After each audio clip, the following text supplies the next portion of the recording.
Hoy yo estoy a tiempo. En el Club de Lectores, hoy yo estoy a tiempo porque estamos en la semana de la afrodescendencia puertorriqueña. Aquí la luz viene y va, pero nosotros estamos transmitiendo desde la histórica Torre Mágica, el edificio emblemático frente a la Universidad de Puerto Rico, donde estuvo en algún momento dado una gran actividad cultural y hoy es una gran librería, la extensión de la librería La Mágica. Estamos aquí en Río Piedras, vengan a comprar sus libros. No estoy solo, ni estoy en soledad, simplemente la gente está a su ritmo llegando al programa. Y vamos a estar en la tarde de hoy discutiendo los trabajos de dos grandes amigos y amigas, grandes escritores, grandes interventores en el quehacer cultural de Puerto Rico, que son Ebenezer López Rullol y Vilma Pizarro. Ambos están en algún problema del tapón ciclométrico que existe siempre en Puerto Rico. Ambos están de camino y van a estar con nosotros próximamente. Así que nadie se sulfure que vamos a estar aquí en este su programa Club de Lectores como todos los sábados a las 2 de la tarde. Dentro de esa conversación vamos a ir hablando de una serie de consideraciones que nos enaltecen esta semana, como es lo que tiene que ver con la Semana de la Afrodescendencia, la cual nos ha permitido a muchos de nosotros participar en el quehacer cultural del país con una serie de actividades que se dieron desde distintas tónicas por distintos sectores y que nos han permitido una celebración mayor en el 150 aniversario de la abolición de la esclavitud como primer punto. Segundo, como afirmación del Día Nacional de la Afrodescendencia, que se celebra ahora el 22 de marzo de cada año, que es un acto oficial del gobierno de Puerto Rico. Y tercero, desde la perspectiva de lo que tiene que ver con la integración de Puerto Rico a otros debates internacionales sobre la afrodescendencia. Desde esa perspectiva, entonces, estamos aquí en su programa, que les habla es Daniel Nina, en los controles Adrián Siaca Pérez, y desde la perspectiva de producción general Alejandra Ortiz Arraiza, y en San Sebastián del Pepino tenemos a los compañeros Víctor Robertito Rivera y a Ramón Edwin Colón Prat. Estamos aquí entonces dando inicio a este programa. Veo que la historiadora oficial de los municipios de Calley e Invitación en Cagua, Aida Mendoza, se encuentra aquí en el escenario también leyendo cerca de nosotros, lo cual nos causa alegría, y dentro de esa perspectiva damos inicio a nuestra programación. Con muchas cosas que tenemos en mente, sí queremos decir lo siguiente.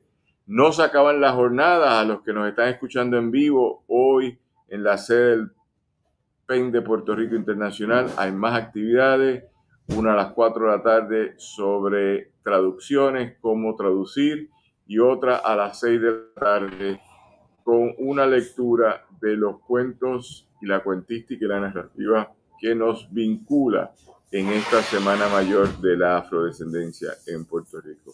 Así que con eso en mente, las invitamos a todas y a todos que estén con nosotros. La jornada del PEN de Puerto Rico sobre la afrodescendencia culmina el lunes a las 9 de la mañana en la Universidad Ana G. Méndez, recinto de Carolina, cuando se da paso a un magno foro en el cual participan una serie de compañeros. Destaco a los escritores del PEN de Puerto Rico, el compañero Miguel Virella y el compañero Rafael Batista, quienes van a estar en ese momento allí. Así que con eso voy a empezar en lo que llegan nuestros. Si producción no me puede decir dónde está el tiempo de los otros autores que van a estar aquí con nosotros, así que si me pueden dar un cue luego de dónde andan cada uno, lo vamos a agradecer. Pero vamos a estar hablando desde la perspectiva de el libro del doctor Ebenezer López Rullol, El ABC del Movimiento Negro, y el libro La huella del hombre, en búsqueda de la huella del hombre negro, de Vilma Pizarro, quienes van a estar con nosotros y van a exponer cómo se sienten ellos en cuanto a el trabajo que han estado documentando desde hace un tiempo en su trabajo literario. Así que esperamos contar con ellos próximamente, y dentro de esa perspectiva entonces continuar. Si producción me deja saber cómo van ellos, de lo contrario voy a hacer un toque de queda aquí, un alto al fuego, una sublevación y dentro de eso entonces traer a un cuarto bate designado en lo que llegan los otros bateadores. Bien, dentro de eso, en la medida que no están llegando todavía, le invitamos entonces a la historiadora Aida Mendoza que se une aquí con nosotros. Ahí llegó, mira, me hicieron equivocarme. Aquí llegó Ebenezer López Rullol, que viene con cara de un hombre entusiasmado y vamos a organizarlo para que se sume aquí a la mesa de esta producción con el trabajo del ABC del Movimiento Obrero. Ebenezer, ¿cómo te encuentras? Contento de estar aquí en este programa que tanta gente espera y que sirve también a la ciudadanía, especialmente a los estudiantes y a los que quieren cada día conocer un poco más de lo que somos, de lo que hemos hecho, hacia dónde vamos, los derechos y las limitaciones. Así que gracias por invitarme.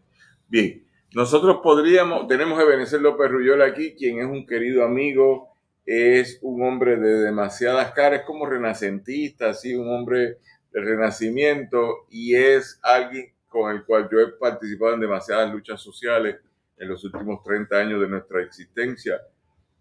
En la última que nos vincula, pues, el barrio Canovanilla sí, señor. En Carolina, donde se encuentra la sede del Concilio Puertorriqueño contra el Racismo, que él se honra de haber cofundado y presidir en el momento actual, y se confunde también con la sede del PEN de Puerto Rico Internacional que compartimos con ellos, así que nos tenemos que ver a menudo en distintas cosas. Pero de hoy venimos a hablar de tu trabajo literario en este diálogo al cual se va a unir la compañera Vilma Pizarro cuando llegue un poco más tarde. Y dentro de tu quehacer literario, dentro de tu trabajo, cuéntanos, ¿a qué tú te has dedicado a escribir en estos últimos, por decir algo, 15 primaveras de vida? Bueno, yo tengo realmente dos pasiones al escribir, ¿verdad? La primera es la del derecho laboral desde el punto de vista de los trabajadores, el derecho de los obreros y de las obreras. Eso pues me ha motivado porque le dediqué buena parte de mi vida, prácticamente desde 1972 al 2012 estuve pues directamente envuelto en la lucha de los trabajadores, así que eso me trae pues una conexión directa. Y es un tema que me apasiona y creo que hay que seguirlo profundizando, sobre todo de frente a las transformaciones que hemos experimentado en el país en cuanto al derecho laboral y a los derechos de los que trabajan. Así que creo que es un tema que amerita mucho más investigación y elaboración para hacerlo más accesible y, repito, a los que trabajan. Ha habido una transformación en los últimos 30 años de las fuentes de trabajo. Ahora las fuentes de trabajo son muy dispersas. El comercio al por menor, ¿verdad? Especialmente el de alimentos, está muy disperso. Cadena de comida rápida, pues le dan a los trabajadores algunas horas de trabajo al día. Muchas veces le dan algunos días de trabajo a la semana, resultando que en muy pocas ocasiones ese trabajador o trabajadora tiene una jornada de 40 horas, que es lo que se supone que tenga un trabajador en este país, en el sector privado, para poder ganar un salario que más o menos, ¿verdad?, le ayuda a hacer el sustento de su vida y que le acredite para poder tener lo que se llaman los beneficios marginales. Estamos hablando de derecho por vacaciones, licencia por enfermedad, bono navideño y otros beneficios que la legislación de Puerto Rico en los últimos 60 años, en respuesta a las peticiones y reclamos de los obreros y las obreras, pues fue dando el espacio, fue concediendo.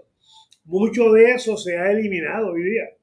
Así que hay que rehabilitar el conocimiento sobre eso para permitir que los trabajadores y trabajadoras lo puedan reclamar. Si usted trabaja en un establecimiento Walmart, o en un Kentucky o un McDonald's, o en cualquiera de esas empresas y trabaja 5 horas al día, 3 días a la semana, 4 días a la semana, usted está haciendo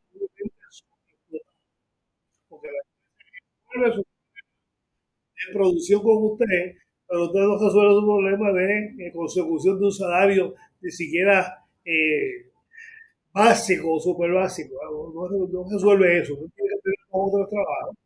Y en cada lugar, pues tiene se repite la misma historia, que no acumula beneficios.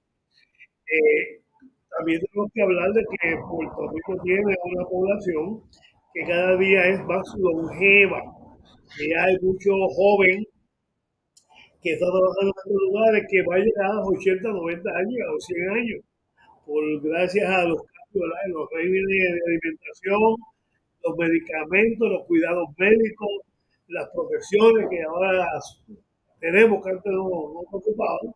Obviamente la tendencia es que vamos a ser más longevos. Si vamos a ser más longevos, una de las cosas que necesitamos es esa palabra mágica que se llama pensión, o un plan de retiro.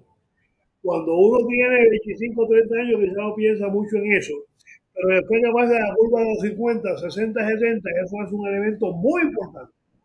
Y yo creo que es raro en Puerto Rico el trabajadora que está ayudando para planes de pensiones o de retiro. La tragedia es en el gobierno, donde el pacto de trabajo de esos seres humanos que se dedicaban al servicio público incluía que a cambio de trabajar el equipo de años iban a tener una pensión, con 1% de su salario. Y hoy día pues sabemos el golpe que están recibiendo los pensionados por el sistema de gobierno que no y la vida llevó sus derechos y sus beneficios. Estamos hablando ahora mismo de la autoridad de energética, que ahora es Luma, mire, cómo se está hablando de que no va a haber dinero para pagar las pensiones de esos compañeros y compañeras, muchos de los cuales arriesgan la vida cada vez que hay una situación de crisis en el país, especialmente la tormenta, y arriesgan su vida y la pierden. Así que me parece que es una situación que hay que reevaluar para asegurar que tenemos alguna solución positiva para el que trabaja y la que trabaja. Así que me parece que son unas situaciones, no tengo por qué renunciar a ella. Y la otra es la generación entre los seres humanos a base de eso que alegadamente existe, que se llama raza, lo cual sabemos que no, eso es un disparate que creamos hace 500 años, que por desgracia seguimos repitiendo y seguimos repitiendo, y hablamos de raza negra, y hablamos de la raza blanca, y hablamos de la raza de que sé que en vez de hablar de la especie humana. Y de hecho, a propósito, estamos cerrando la semana de 150 años de la abolición de la esclavitud en Puerto Rico, y he visto y escuchado infinidad de incidentes y episodios de producción literaria, producción artística, anclados en el concepto de raza. Me parece que eso es un error que hay que subsanar. De hecho, aquí viene un enviado de las Naciones Unidas, el doctor Murillo, que dio una conferencia magistral en la Universidad Interamericana y dio una charla muy interesante en el Colegio de Abogados y Abogadas de Puerto Rico. Y como yo le señalé, pues, también mantiene esa situación que está hablando de raza. ¿Verdad? Yo creo que eso hay que superarlo. Nosotros no pertenecemos a ninguna raza. No sé si tú crees que me callo que sigue hablando. No, yo te estoy escuchando, pero lo que pasa es que en este programa de Club de Lectores te habíamos invitado a hablar de otro libro, pero tú trajiste el otro, porque a mí me encanta la gente soberana. Te habíamos invitado a hablar de la Ávila Obrero y me trajiste Boricua Sondaki. Eso es el grado de soberanía que ejerce cada cual. La verdad que tú tienes en esta librería copia de él. Sí, pero esta es el gobierno. del otro lado. Hay una copia en esta librería. En este, librería no, es que esta es la de los pero no, una librería que no tiene una copia del ABC, el gobierno obrero. No, eso hay que señalarlo, tiene que tenerla para que el público lo pueda tener, lo pueda recibir, lo pueda ver. Así que es importantísimo que esta librería, que es de las principales del país, tenga copia suficiente de ABC del movimiento obrero y que las personas lo puedan adoptar, sino como se van a enterar de lo que dicen esos textos. Bien, dicho todo eso, que es una autopromoción que te quedó bien, en el Club de Lectores hoy vamos a estar hablando del libro que él quiera, o del ABC del Movimiento Obrero, o Boricua Son de Aquí, que tiene una nueva edición, que fue el que me trajo y estamos presentando. Este se enmarca mejor en la semana que hemos celebrado, donde tú has sido un activista y un actor protagónico de la conmemoración del 150 aniversario de la abolición de la esclavitud, junto a otras iniciativas que han hecho otros sectores, pero hay que reconocer lo que hizo el Concilio Puertorriqueño contra el Racismo, del cual tú eres no solo uno de sus fundadores, sino su actual presidente. Dentro de eso, la pregunta es sencilla, porque como yo venía hablando del movimiento obrero, y yo te escucho, y yo sé que tú le dedicaste en tus múltiples profesiones, pues has tenido varias profesiones, la de abogado es tal vez la más reciente, la de académico es la última, pero la anterior era de trabajadores sociales y anterior a eso era activista sindicalista. En el sindicalismo en Puerto Rico, el movimiento obrero, es lo más contiguo o más cercano a la esclavitud en Puerto Rico. Y esto no lo estoy diciendo metafóricamente, sino que Puerto Rico se funda en relaciones laborales esclavistas. Y luego de eso viene un proceso de los asalariados bajo la presencia americana de 1898 para acá, que nos empieza a hacer a todos obreros u obreras, gente asalariada, y que más recientemente, que es lo que estabas diciendo, vivimos un mundo de desregulación, y ese mundo de desregulación crea nuevas formas laborales de existencia que ya no necesariamente se cobijan por lo que había sido el mundo anterior. Y tú marcas muy interesantemente que hemos vuelto una explotación mayor, que es la que yo pensaría si es esclavista o no es esclavista, porque hay una metáfora de unos asuntos que yo tengo que ver, que es cuando la persona es el cuidador de un negocio, lo que llaman un caretaker. Y ese caretaker es una forma de trata humana, porque los tienen trabajando todo el tiempo ahí, están cuidando el negocio y les pagan algo, pero son relaciones esclavistas. ¿Cómo lo ves tú? Yo creo que la nueva generación de trabajo, o el nuevo tipo de generación de trabajo, de por sí es esclavista y va hacia la eliminación de los beneficios de los trabajadores y trabajadoras. Ya señalé que el hecho de que tú tengas un empleado con una jornada irregular que le priva de los beneficios marginales, le priva hasta de plan médico en muchas ocasiones, y sobre todo de la expectativa de una vejez o de una incapacidad que tuviese que separarse del empleo. Por esa razón, una vez una incapacidad subsidiada en parte por un plan de pensiones y esa expectativa eliminada, pues coloca a la gente totalmente, ¿verdad?, en una situación de crisis que tenemos que considerar. El hecho de que no haya unos salarios adecuados cuando el costo de la vida sigue creciendo a paso galopante. Lo que yo compraba ayer con $5, hoy tengo que pagar 8 o 10. Quiere decir entonces que si el salario no aumenta proporcionalmente, yo cada día recibo menos compensación por el trabajo que realizo. Cuando me sube el costo de la gasolina, por ejemplo, para llegar al trabajo, se me reduce el salario real que yo estoy recibiendo. Si me aumentan el costo de los alimentos que consumo mientras laboro para poder laborar, también se me sigue reduciendo el ingreso que yo realmente recibo. Y ante eso no hay nada, no hay ningún paliativo. Porque por un lado el gobierno sigue quitando beneficios y privando a la gente de lo que ya se había logrado. Por otro lado, las organizaciones laborales, que llamamos uniones obreras, prácticamente han desaparecido de Puerto Rico. Cuando yo empecé a trabajar en el movimiento sindical con los trabajadores y trabajadoras, se hablaba de que había un 11, 12% de tasa de organización. Bueno, que quiere decir que de cada 10 o de cada 100 trabajadores, 11 o 12 estaban representados por una unión obrera para fines de sus condiciones de trabajo. Así que había una entidad con fuerza que se hacía sentir y decía, a estas son las condiciones que queremos y vamos a negociar. Y una legislación que permitía, de hecho, un derecho constitucional. Puerto Rico de los pocos países en el mundo donde el derecho a tener organizaciones obreras y hacer piquetes y huelgas para levantar salarios es dejando constitucional, porque en Estados Unidos eso fue una ley que se reprodujo mucho después, pues la primera real fue la de 1935, porque hubo otra antes, ¿verdad? Pero la que la verdaderamente fuerte fue la del 35, que se llamó la ley Wagner, y esa duró apenas 12 años, le pusieron el cascabel de la ley Taft-Hartley, y esa ley limitó mucho el derecho de los trabajadores.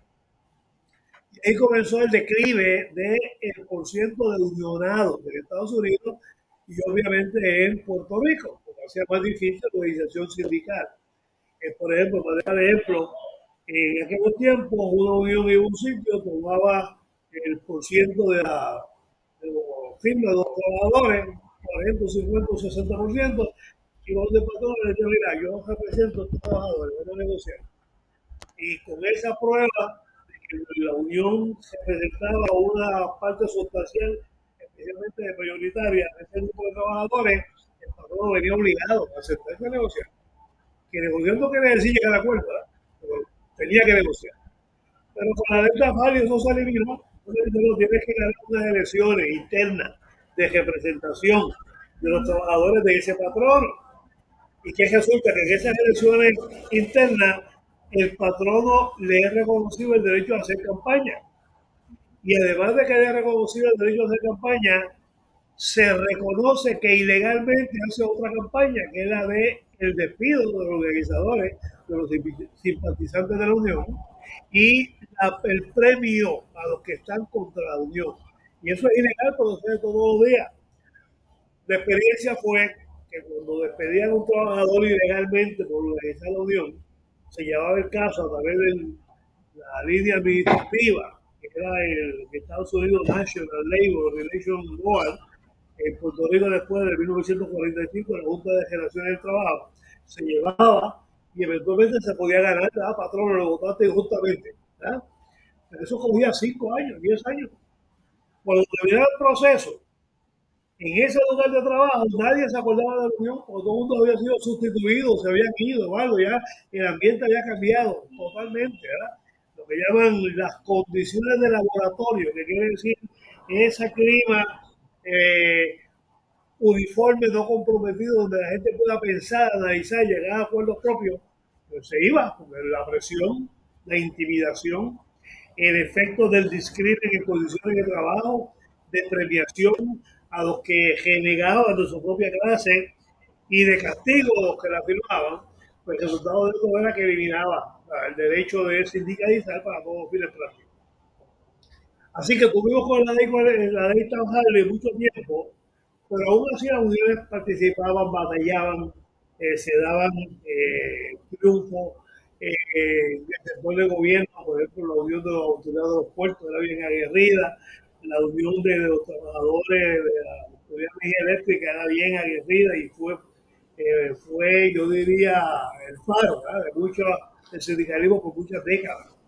Y así otras uniones en el sector público. Pero me parece que eso se ha perdido y que es tiempo de ver sosegadamente qué tenemos que hacer para poder recuperar parte de esa fuerza que tuvo el trabajador y la trabajadora, aunque obviamente las condiciones legales han cambiado. Bien, estamos aquí con Ebenezer López Rullol discutiendo otro libro, porque el que me trajo fue otro, pero estamos discutiendo ahí el ABC del movimiento obrero, que es parte de su contribución histórica al bienestar de Puerto Rico, y digo histórica porque es un compañero que se ha dedicado al activismo manifiesto en distintos renglones, y del año 1972 al año 2012, según nos explica, él estuvo de lleno metido en el movimiento obrero. En esta semana de la jornada por la abolición de la esclavitud, 150 aniversario, Ebenezer también estuvo activo, pero con otros umbrales del Concilio puertorriqueño. Y para eso nos trajo el libro, el Boricua Son de Aquí, los conoce, que es sobre puertorriqueños y puertorriqueñas que se han destacado y cuyo origen es la afrodescendencia. Estamos aquí en el Club de Lectores, como todos los sábados a las 2 de la tarde, hoy con Ebenezer López Rullol y con Vilma Pizarro, quien se va a juntar ya mismo, discutiendo sobre Yo diría que es el mundo posesclavista a partir del mundo sindicalizado en Puerto Rico, pero también del mundo de los pequeños empresarios afrodescendientes en Puerto Rico, de lo que nos va a hablar ahorita Vilma cuando llegue. Le damos las gracias a Miriam Alba Zamparelli al 917-386-4329 por sus bizcochos de chocolate y vainilla con glaseados de piña, parcha, limón y china, flanes de queso y flanes de leche condensada. Llámenla, que ella es chef certificada y de grandes ligas y hace postres. En esta etapa se dedica a hacer postres. Le damos las gracias a los donativos de Israel Rodón, Belia Rodríguez y Wenceslao Serra por apoyar las iniciativas del Post Antillano, por decir algo muy generosamente. El libro La Gran Ausente, la maestra Celestina Cordero, la doctora Zulmaria Berio Ramos, se encuentra disponible en Amazon, librería El Candil, en Ponce y con la editorial EDP University. Y dentro de este primer segmento le damos las gracias a La Bruja, visita La Bruja, que en los diarios de La Bruja de Astrid Guerra, en Facebook como Poeta en Casa, y ella es portadora de mucho trabajo literario en línea, pero recientemente se le publicó por vía de Pasillo del Sur, la hermana de El Posantillano, el libro Diarios de La Bruja. Gracias a Astrid Guerra por siempre apoyarnos. En lo que seguimos, Benecer, ¿cómo tú relacionas todo tu activismo por la igualdad laboral con el activismo por la igualdad racial? ¿Cómo lo vinculas? Pero es que están vinculados. Una de las funciones del movimiento obrero ha sido levantar bandera contra todo tipo de discriminación. En unos momentos, más claramente, por ejemplo, se discrimen contra la mujer, porque no se estaba tan consciente de la inexistencia de eso que llaman raza, ¿verdad? Y de todo ese entramado artificial que se ha creado. El discrimen salarial, ya viene contra la mujer, contra otros grupos, las personas con desventaja, contra extranjeros o hermanos o hermanas que vienen de otras latitudes, de otros países. Así que el movimiento obrero siempre estuvo dispuesto a levantar la voz y a activarse para proteger al sufrido de ese discrimen. Cuando se dio la conciencia de que el discrimen también se estaba dando marcadamente por la cuestión de supuesta raza, también el movimiento obrero participó en muchas ocasiones.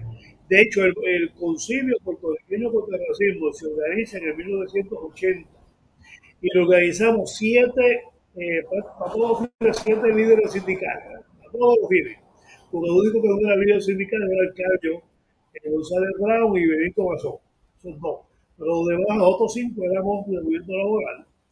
Y nos levantamos de validar la experiencia de la discriminación contra personas negras, donde las personas negras no eran llevadas a posiciones de mando en muchas agencias o empresas, únicamente porque eran negras, las dejaban de segundores y de terceros y cuarterones, ¿verdad? Allá, relegados a pesar de su capacidad, a pesar de muchas veces de que eran los que dirigían el proceso, a pesar de que muchas veces quien tenía el sombrero realmente no tenía las funciones para que realizaban personas negras, hombres y mujeres.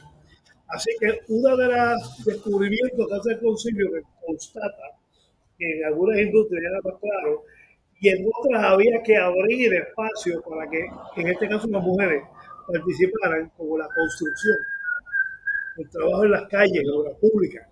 Porque se abrió un espacio para eso, pues el concilio fue instrumental, ¿verdad?, en esa tarea.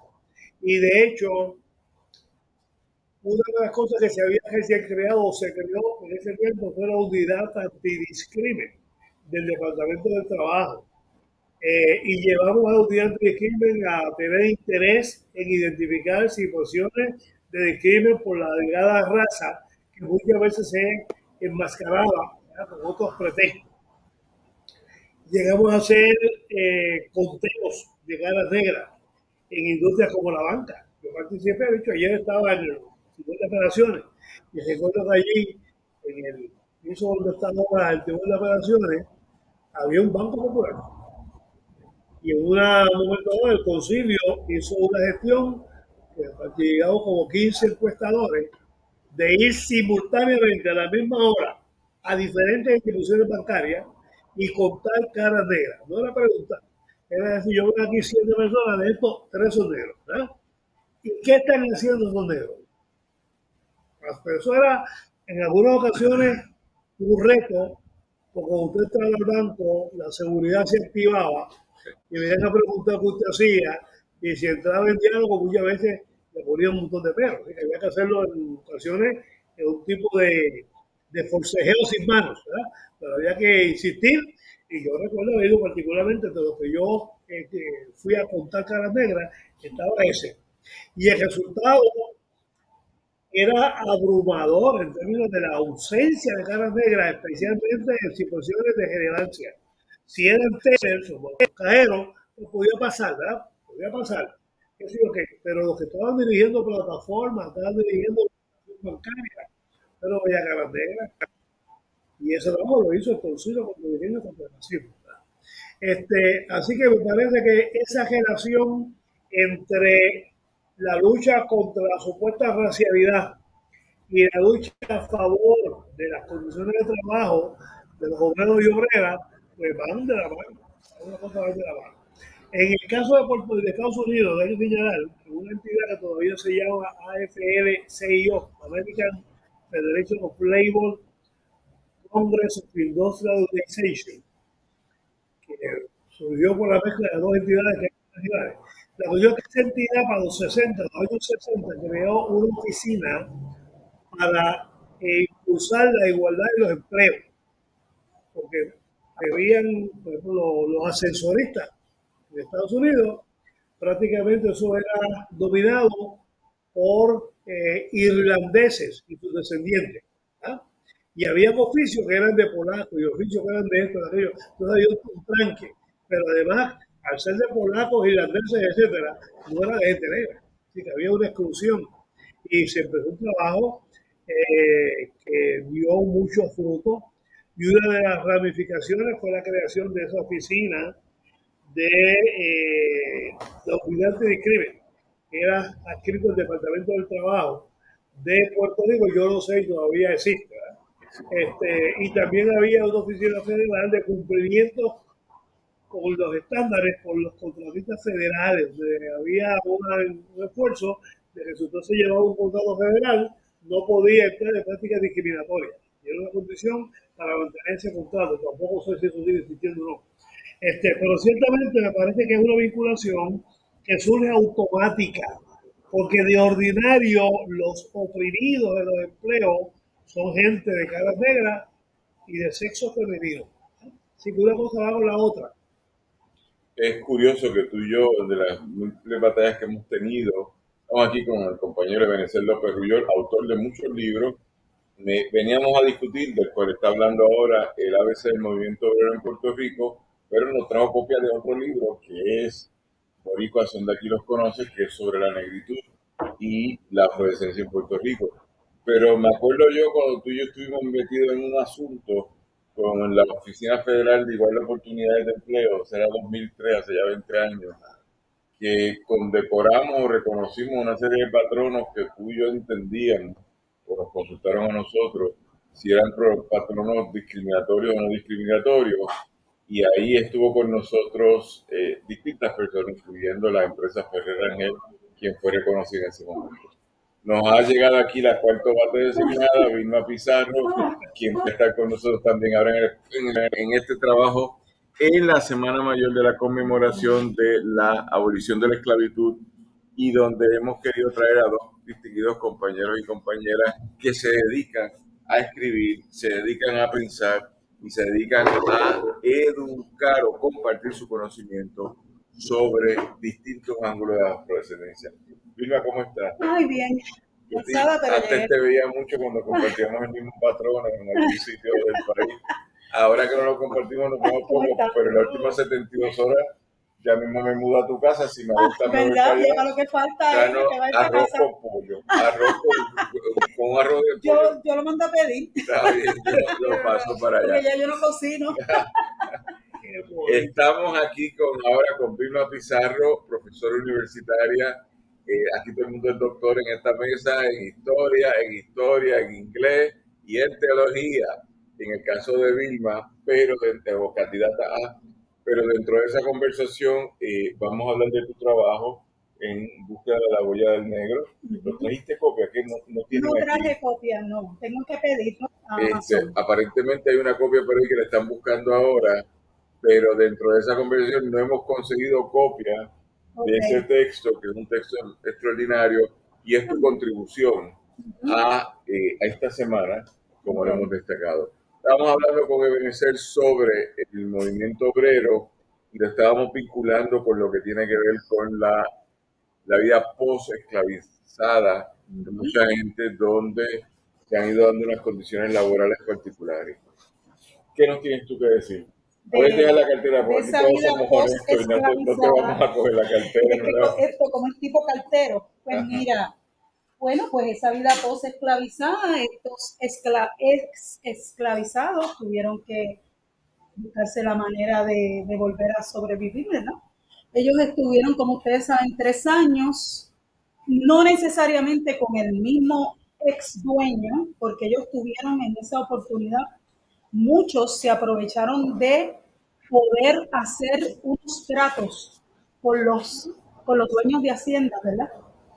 Y entonces algunos lograron hasta bastante buen dinero. O sea, una vez el ex esclavizado se sintió libre, aunque estuvieran esos 3 años, ellos pudieron, algunos no se aprovecharon de eso y se quedaron con el mismo dueño, pero no todos.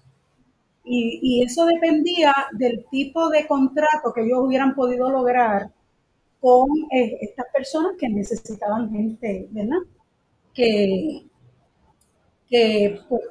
les trabajara en sus haciendas. Y entonces los que no consiguieron ese tipo de trabajo, pues estuvieron en el viejo San Juan, que es donde yo me centro, estuvieron esas mujeres y hombres logrando lo que se llaman oficios, que de hecho mi papá, que nació en el 1907 y era del viejo San Juan, mi papá, para él lograr un oficio es como para nosotros ahora lograr una profesión. Era el éxito del mundo, ¿verdad? Y ellos lograron diferentes oficios. Algunos de ellos fueron pintores de brocha gorda, otros construían casas, albañiles, ¿verdad? Otros eran zapateros, y así por el estilo. Empezaron, por ejemplo, casi al final del siglo XIX, donde yo centro mi información, mi investigación. Muchos de ellos fueron incluso maestros de música. En San Juan había un lugar específico donde ellos se anunciaban en el periódico. Casi todos, como les llamaban ellos, pardos. Eso es una forma, ¿verdad?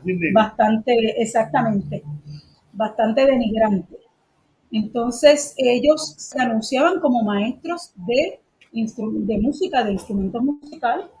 Enseñaban a tocar instrumentos musicales. Había un lugar en el viejo San Juan donde ellos estaban allí logrando o sea, para estos negros y negras no fue difícil poderse adaptar, porque ya ellos venían de un sistema de trabajo, por lo tanto, ¿qué más iban a poder hacer? Esta vez era remunerado, y las mujeres ni se diga, las mujeres nanas, cocineras, lavanderas, parteras, ¿qué más te puedo decir?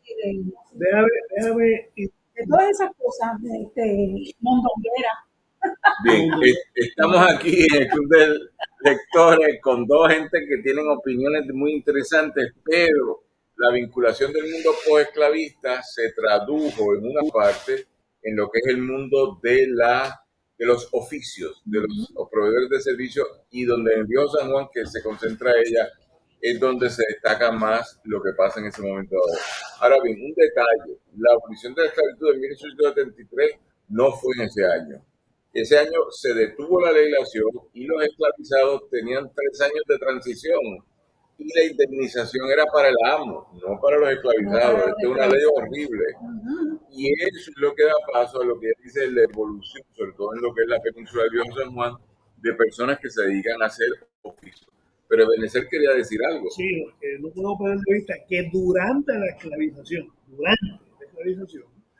habían esclavizados con todos los oficios. Habían, por ejemplo, unos que construían carruajes, otros que eran mecánicos, otros que eran pintores, otros de diferentes oficios. Incluso los amos, había amos que alquilaban a sus esclavizados, pero el dinero lo recibía el amo. Exacto. Y de ahí le daba una migajita, ¿verdad?, al esclavizado. Así que ya había un sistema mixto en que ese esclavizado estaba produciendo tareas que no eran necesariamente cortar caña, no eran necesariamente cuidar animales, sino tareas mucho más sofisticadas, incluso con valor industrial y obviamente con valor artístico. Cuando se elimina la traba de la esclavización, que también hay que señalar que solo afectó a 5% de la población negra en Puerto Rico. En ese momento, 95% de los negros y negras de Puerto Rico ya eran libres. Nunca habían sido esclavos o se habían liberado. Así que lo que quedaba era un reducto que ha hecho nada productivo en el sentido económico ante el avance del capitalismo, y por eso es que se hace posible que se elimine. Pero esos negros y esas negras, desde su estado de esclavización, los que eran esclavizados, hacían aportaciones a la economía en diferentes formas, más los que eran libres o libertos, ¿verdad? Libres que nunca fueron esclavos y libertos que no fueron, pero ganaron su libertad por algunos de los medios permitidos, hacían sus contribuciones también grandes, ¿verdad?, a la economía. Por eso que esa transición es posible. Además los jornaleros, que esos también eran personas, entre comillas, libres, pero que también tenían que trabajar. De hecho, había una libreta de jornalero. Se tenía que andar con su libreta, y si no te andaba con su libreta, podía parar en la cárcel, porque no decía quién lo había contratado. Y si no tenía esa libreta, se concluía que usted era un vago, era un vago, una persona de mal vivir, y era un peligro público. Y todas esas trabas, la cuestión era que usted tenía que andar con una libreta y contratado con alguien. Cuando termina el régimen, en 1823, el sistema o la transición también se llevó la cuestión de la jornalería de ese tipo. Así que es bien importante el trabajo que ha hecho la compañía y que sigue haciendo.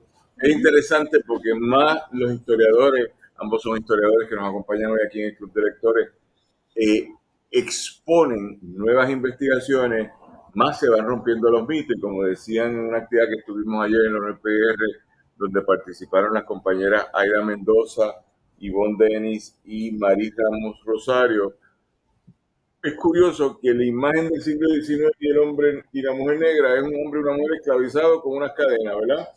Pero la estadística que nos acaba de dar el compañero Ebenezer, una estadística monumental, al final de la trata de esclavizados, solo hay un 5% de la población esclavizada. Los demás eran otras categorías de vidas raciales y de distintos niveles de libertad personal, que no eran necesariamente de esclavización, pero podían ser de jornaleros o podían ser de otro tipo de subordinación. Pero nosotros nos quedamos pegados con la otra historia, que tiene un múltiple propósito a la luz de cómo se hacen las narrativas de país. Déjame comenzar que José Campeche, una de las glorias del arte de Puerto Rico, con una pintura extraordinaria, era negro y nunca fue esclavo.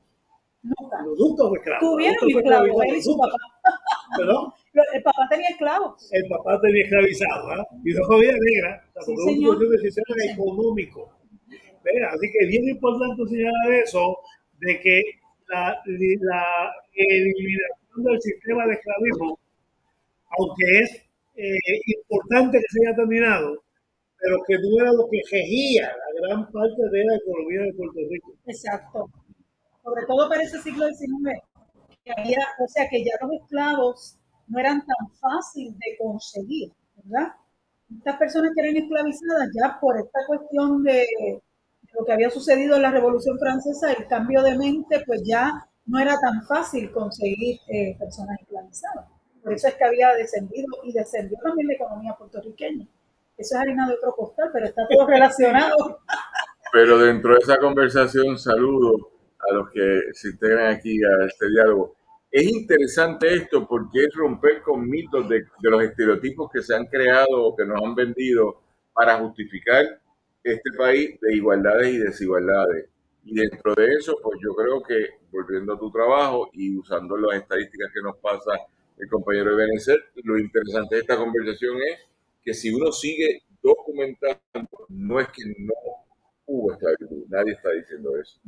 Lo que la gente está diciendo es vamos a empezar a hacer con nuevas herramientas teóricas y de investigación matices para desmontar. Porque a fin de cuentas lo que a mí me hace más falta es tener, por decir un número, 1000 hombres negros y negras protagónicos, alfa, resolviendo la vida, que 1000 personas esclavizadas. Porque con la idea de que estamos todos esclavizados, pues bueno, el pobre no tenga mucha educación. Y si empezamos a mencionar negros del siglo XIX con educación, no paramos.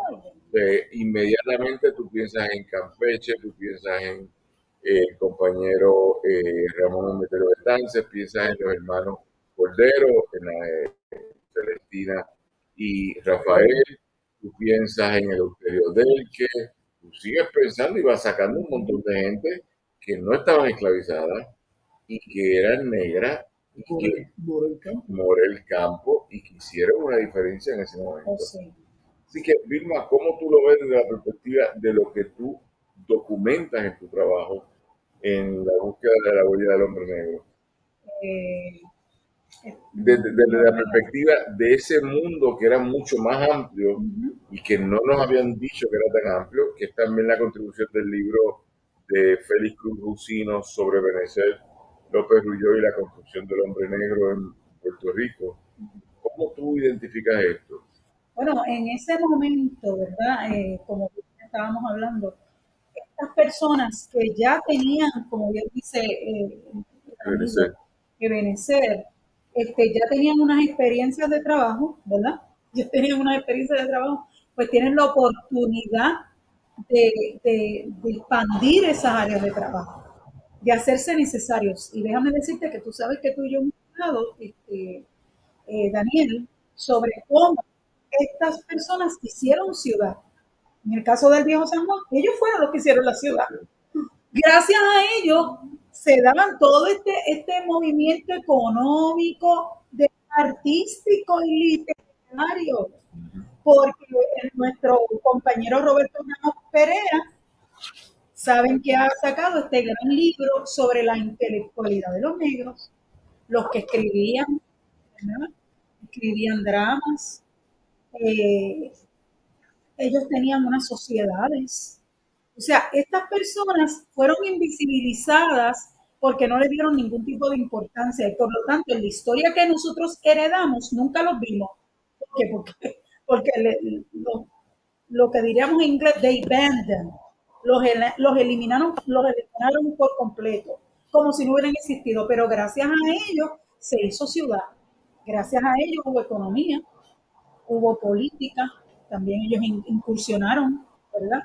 Incursionaron en las críticas y en todas estas huelgas, incluso que se dieron en el Viejo San Juan, protestas, ¿verdad? En el siglo XIX. En el siglo XIX. Silvia Álvarez Cudelo tiene un ensayo donde ella habla de todas las personas, incluso negros, que protestaban al final del siglo. Y así por el estilo, o sea, ellos participaron de toda la vida social. Y gracias a ello, habían unas necesidades en el Viejo San Juan, se lograban, ¿verdad? Se llevaban a cabo, se podían llevar a cabo, se podían hacer. Bien, este programa, no lo digo así de forma trivial, lo que pasa es que yo puedo concatenar con ustedes dos, no porque sean solo historiadores o gente buena gente que queremos mucho, ¿verdad? Esa también es válido para invitarlo todo el tiempo ustedes. Es que me pueden ir intercambiando porque, por ejemplo, el siglo XIX, la construcción dominante es la esclavitud. Está todo el mundo esclavizado, esto y lo otro. La construcción que ustedes han ido desmontando y una serie de historiadores de lo que se sigue afirmando como la nueva historiografía puertorriqueña es que era mucho más complicado, que había gente esclavizada y había gente que nunca lo fue y que eran también esclavistas y eran negros. Por lo tanto, es darle un rol protagónico distinto.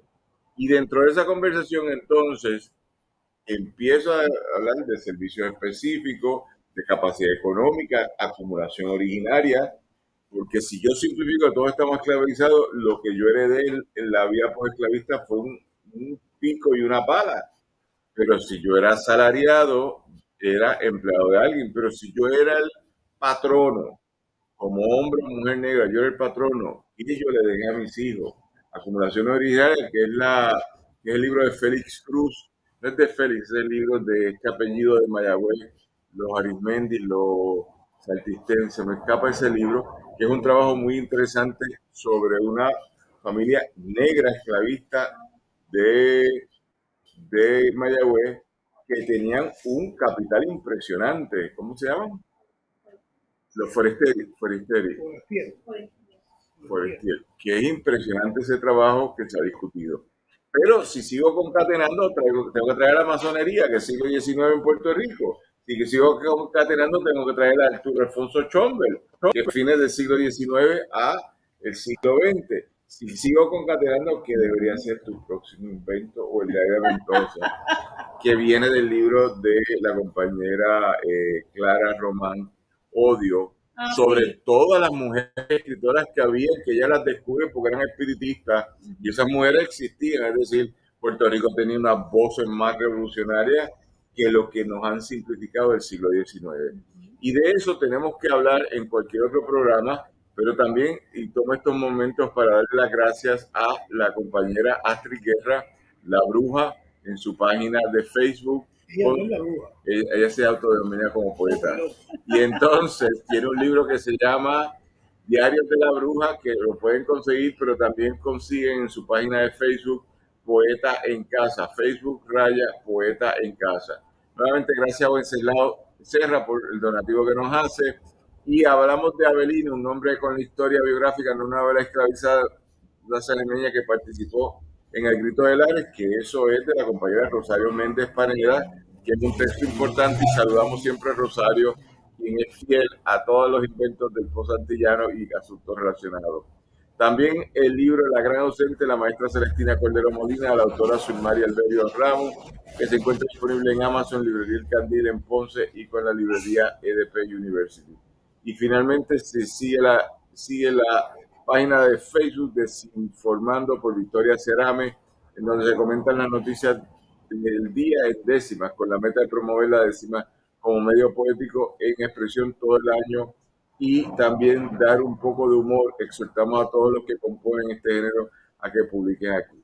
Con eso en mente, en los 2 minutos que nos quedan para terminar, quisiéramos preguntarle a Benecel y a Vilma Pizarro y Benecel López Rubio, de qué escriben en este momento gente que se ha dedicado a escribir, a estudiar, a formarse, y cuando yo sea grande seguiré los pasos de Benecel, pero compitiendo con Vilma, porque a los 76 años hago un doctorado, ni Rubén Blades lo ha hecho también, ni Rubén Blades que tiene 75. Y por otro lado, Vilma no solo acabó 1, 2, sino que quiere acabar un tercero. Así que cuando yo sea grande voy a ser como ustedes. Síganlo, porque el Club de Lectores trae gente ahí y son bien peposos, y sobre todo en esta semana. ¿De qué estamos escribiendo, Benecel? Bueno, tengo un libro que se llama Racistología. Ya está en edición. Creo que ese libro va a ayudar a cambiar mentalidades, ¿verdad? Sobre el problema de que nos han enseñado, nos han metido entre ceja y ceja, y en cada una de las circunvalaciones cerebrales, que las casas existen, y eso no es cierto. Y estamos desmontando todas esas cosas. Así que no viene por ahí. Pero quiero anunciar que hay un libro que va a ser presentado muy posiblemente el 4 de abril en la Universidad de Puerto Rico, que es de la doctora Rachel, dialogista, y la doctora Rachel ha dedicado unos cuantos años a la búsqueda sobre el Arturo Alfonso Chombel. Y lo que se va a presentar no te lo voy a adelantar, pero es privilegiado de información muy bien traída, muy bien documentada, y que yo creo que todo el que esté interesado en conocer más sobre la puertorriqueñidad, que es negra, tiene que estar ese día en esa actividad y debe en su momento adquirir una copia de ese libro. Muchas gracias. ¿Y Vilma, de qué tú escribes? Pues estamos trabajando ahora, ¿verdad? La inserción del negro y la negra en la Iglesia Católica, siglos XVIII y XIX, ¿verdad? Porque, pues, el negro y la negra muchas veces venían con sus religiones ancestrales, que ellos también participaron. Y fueron entes importantes dentro de la Iglesia Católica, en diferentes grupos, ¿verdad? Cofradías de negro, terciarios en las órdenes franciscanas y dominicas, eran participantes. Bueno, Sí, señor. cuando terminemos todos estos procesos de investigación que los compañeros y compañeras aquí están haciendo, más otra gente, tendremos un país que se explicará muy distintamente. En lo que eso llega, síganos aquí en el Post Antillano, en Radio Raíces, todos los sábados, Club de Lectores a las 2 de la tarde, siempre con escritores y escritoras, pero o sea, son interplanetarios, no son ni de este planeta, son más allá. Volveremos el lunes a las 6 de la tarde en Cultura 7D, el próximo viernes Funche Caribeño y todos los sábados en el Club de Lectores. Será hasta entonces, gracias al equipo de trabajo, Adrián Zacapérez, Alejandra Ortiz Arraiza, Robertito y Víctor Rivera, Ramón Edwin Colón Prat y este que les habla, Daniel Nina. Será hasta entonces. Muchas gracias.